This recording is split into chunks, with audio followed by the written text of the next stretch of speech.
assigned senator in Rome in the 280s.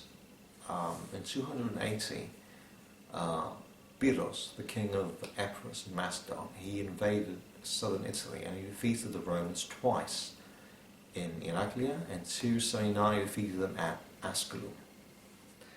Of course, with heavy losses on both sides.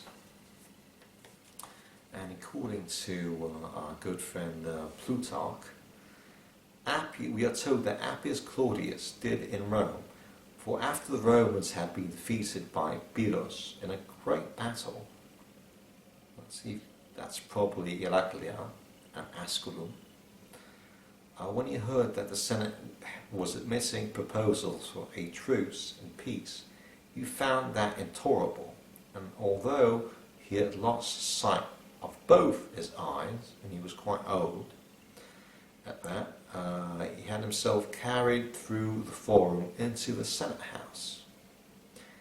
He went in, took his stand in the midst of the Senate, and said that hitherto he had been grieved by the loss of his eyes, but now he could pray not even to have ears to hear them discussing and doing things so disgraceful and ignoble. And thereupon, partly by rebuking them, partly by instructing and inciting them, he persuaded them to rush to arms forthwith and fight it out with King Pyrrhus of Epirus for the rule of Italy. And so the fight went on. So anyway, after his two great victories at Iraklia and Asculum, Pyrrhus went on to blunder and blunder and blunder until he was defeated in 275 at Beneventum, and he was forced to leave Italy with heavy losses. Most of his army was lost. So that is a brief.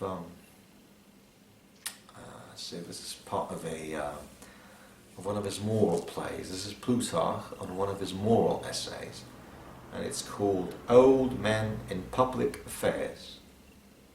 And we got a similar story in the life of Pyrrhus in the Parallel Lives, but this is a lesser well-known part of the Old Men in Public Affairs from the moral essays, or the Moralia.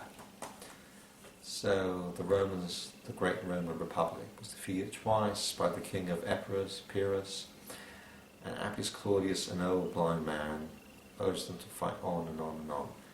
But it was more or less his blunder in Sicily, fighting the Carthaginian Empire, that brought about his demise in Italy.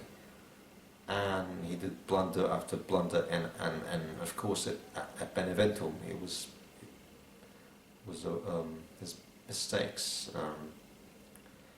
not so much the Roman gallantry that made Pyrrhus lose most of his men, naval storms, and was forced to go back to Epirus and Macedon in 275 with the loss of most of his army.